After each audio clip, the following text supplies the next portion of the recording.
जय जिनेन्द्र। मैं श्रीमती सविता सिंघाई, मेरा कोड नंबर 76 है। मैं बरनगर की हूँ। आज आचार्य श्री विद्यासागर जी का संयम दिवस है, जिसके बारे में मैं अपना संस्मरण प्रस्तुत कर रही हूँ।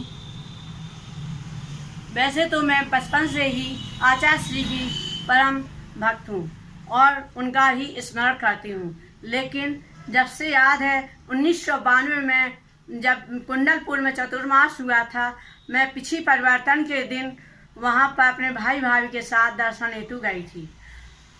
उसके वहाँ पर बहुत ज़्यादा भीड़ थी, लेकिन दर्शन पास से नहीं मिले थे। फिर मैं भाग्योदय तीर्थ पर 1998 में अपने पति के साथ दर्शन हेतु गई और वहाँ पर 3 बार, जहाँ पर आचार्य श्री विराजमान थे, उस कमरे के 3 बार परिक्रमा किए और 3 बार उन्हें नमोस्तु भी किया। इस प्रकार और आगे फिर मंगलगिरी में दर्शन हेतु गई और फिर खजुराहो में अभी 2019 में ही चतुर्मास हुआ था, तब मैं वहाँ पर दर्शन हेतु गई। चौके में आहार देने के लिए भी उत्सुक थी, लेकिन नहीं मिले।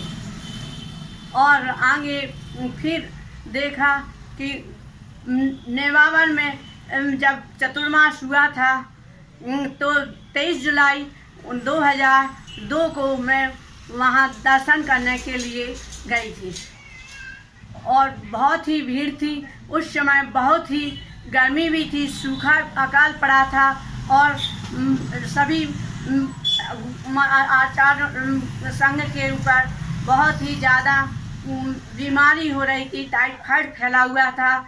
लोग बहुत ज़्यादा उत्सुक थे कि ये महामारी बीमारी से कैसे मुनियों का समाधान किया जाए, और लोग कारणों से रात दिन दौड़ धूप करते थे।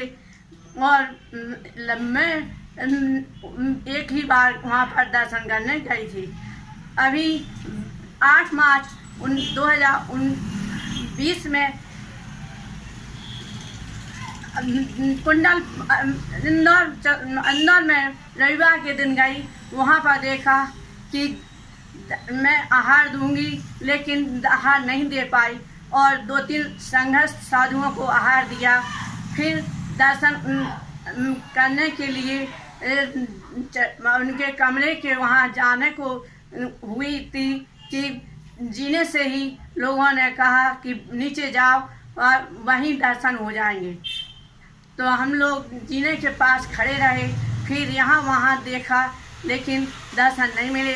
इतने में पता चला कि आचार्य श्री दूसरे तरफ से चले गए, बाहर चले गए हैं और दौड़ते हुए पीछे गई तो कहीं शायद पांडाल में जा रहे हैं, लेकिन पांडाल में भी नहीं गए। फिर लोग आगे भागे और कहने लगे कि अभी सोच के जा रहे हैं। इतने में हम लोग मंदिर में बैठ गए। वहाँ अष्टांग का चल रही थी, इसलिए 28 पड़ी और फिर मंदिर के बाहर आई तो आचार्य श्री के पास से दर्शन हुए। और इस प्रकार दर्शन करके फिर टाइम ना होने के कारण मैं उस दिन का प्रवचन का लाभ नहीं ले पाई और वापस बरनगर आ गई। इस प्रकार हमने देखा कि आचार्य श्री की दिनचर्या बहुत ही कठिन है और उनका टाइम टू टाइम ही समय निकलता है। इसी प्रकार आगे निकलता रहे और रत्नात्रय में कोई बाधा ना हो, संयम के मार्ग पर दृढ़ रहे और उनकी दीर्घ आयु हो। ऐसी भावना के साथ मैं एक मुक्तक सुनाकर अपनी बात पूरी करती हूँ। पतझड़ नहीं बसंत चाहिए, पतझड़ नहीं बसंत चाहिए, समय में व्याप्त कुरीतियों का अंत चाहिए, मगर वह होगा कैसे? इसके लिए आचार्य श्री विद्यासागर जैसा संत चाहिए। इसके लिए आचार्य श्री विद्यासागर जैसा संत चाहिए। बोलिए आचार्य श्री विद्यासागर महाराज की जय।